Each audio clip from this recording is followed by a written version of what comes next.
ایک بھائی کا سوال ہے کہ بھی پہلے میں اپنے معاملات کا خیال نہیں رکھتا تھا، نماز بھی پڑھتا تھا لیکن باقی معاملات میں حلال ہے حرام ہے یا جس طرح کے بھی ہیں نا حقوق العباد، کسی طرح سے بھی میں اس پہ عمل نہیں کرتا تھا۔ لیکن جو ہی مجھے اللہ تعالیٰ کی طرف سے سمجھ ملی یا میں نے توبہ کی اور دین کی طرف لوٹا ہوں، اب میرے معاملات یہ ہیں کہ ہر معاملے میں خرابی ہے، ہر معاملے میں رکاوٹ ہے۔ جتنا دین پہ چلنے کی کوشش کرتا ہوں اتنا ہی معاملات میں رکاوٹ پیدا ہوتی ہے۔ اس معاملے میں کوئی رہنمائی فرما دیں کہ کیا کرنا چاہیے؟ ٹھیک ہے جی، اللہ کی نبی کو فرمایا میں یہ ہوگی تعین کی کوئی بھی جب اللہ تعالیٰ کسی سے بھلائی کا ارادہ فرماتا ہے نا، پہلے فرمایا میں اللہ ہوگی تعین کب کی دی۔ جب اللہ کسی کے ساتھ بھلائی کا ارادہ فرماتے ہیں، اس کے دیے اسلام کو سمجھ عطا سنا، مال و دولت نہیں دیتے بلکہ دیے اسلام کی سمجھ دیتے ہیں، ان کا فہم دیتے ہیں۔ اس کے بعد پھر اللہ تعالیٰ نے آزمانا بھی کرا ہے، فرمایا میں یہ اللہ ہوگی تعین کی تینوں پھر اللہ اس کو آزماتا ہے، اس کو مال دیا کا مال ہوئی اللہ دیکھنا چاہتے ہیں، میں معاملہ تو نہیں شروع کر دیتا کیا اس سے یقین وہی ہے میرے پہ؟ جب یہ آیا تھا تو اس کے پاس تو کپڑے کی نہیں تھے دنیا میں، جب آیا آج اللہ نے اتنا کچھ دیا، کیا یہ اس کی شکر کرتا؟ اللہ دیکھنا چاہتے ہیں نا۔ نبی علیہ الصلوۃ والسلام کے دن آپ نے فرمایا گھر میں چولہا نہ جل، پیٹ پہ پتھر باندھے۔ ہمارے ساتھ تو تب ایسا نہیں ہوا۔ جب تھوڑے سے معاملات ایسے ہوئے، اللہ دیکھنا چاہتے ہیں کیا یہ واقعی یہ دین کی طرف آیا، کیا یہ ادھر ادھر بھاگنا تو نہیں شروع کر دیتا، کیا مایوس تو نہیں ہونا شروع ہو جاتا، کہ اللہ کی رحمت کی کھول تو نہیں جیسا، اللہ کے اللہ کے آگے گھٹنا تو نہیں چھوڑتے۔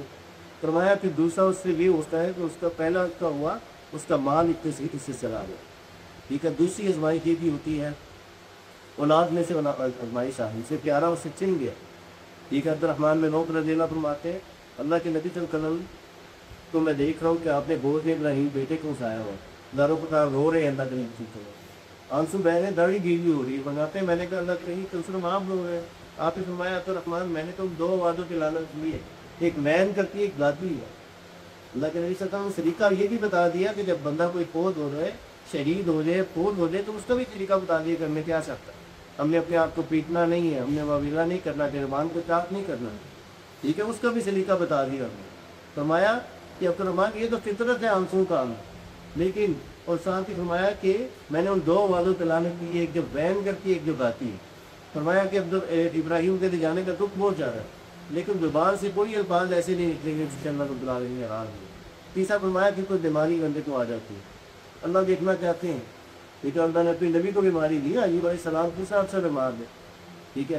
منہ سے کوئی ایسی بات نہیں ہے کیا یہ صبر کرتا ہم اللہ سے مانگتے ہیں نا صبر ایوب، تو صبر ایوب کیا ہے؟ تو صبر جمیل، جس میں شکوہ نہ ہو، جو بھی بیماری آئی، جو بھی پریشانی آ گئی، اس میں صبر ہے۔ اللہ کہتا ہے بیمار ہو، شفا چاہتے ہو، کوئی بھی مسئلہ ہے، کسی طرح بھی مسئلہ آیا، مجھ سے مدد چاہتے ہو، وستعینوا بالصبر والصلاۃ، صبر اور نماز سے مدد کروں گا۔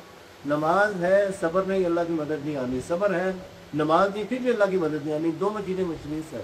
اتنا عرصہ وہ بیمار رہے، ٹھیک ہے۔ اللہ سے کیا کہتے ہیں کہ اللہ یہ جو بیماری لگی ہے یہ شیطان کے مست کرنے پہ لگی ہے۔ 18 سال کا عرصہ تقریباً گزر گیا، اس کے بعد اللہ تعالیٰ نے شفا دی۔ صبر ایوب یہی ہے کہ ہم اس چیز پہ شکوہ نہ کریں، اور فرمایا بہترین صبر وہ ہے ان صدمت ہی ہوگا، جب کوئی بندے میں پریشانی آئے، آزمائش آئے اور اس نے اس پہ صبر کیا، خاموشی اختیار کی، ان للہ و انا الیہ راجعون، جب وہ پڑھے گا کسی پوتھی پہ نہیں ہوا، کوئی بھی نقصان ہو گیا، جب وہ پڑھتا ہے ان للہ و انا الیہ راجعون اللہم اجرنی فی مصیبتی واخلف لی خیرا منہا، تو اللہ تعالیٰ اس سے بہتر اس کو عطا کرتا ہے۔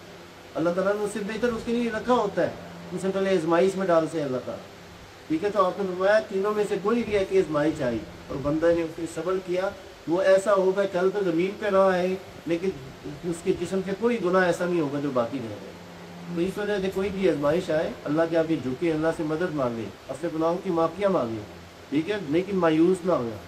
مایوسی والا کوئی کام ایسا نہ کرے، نہ ہی اللہ کے چھوڑ کے کہ غیر اللہ کے آگے جھکنا شروع کرے۔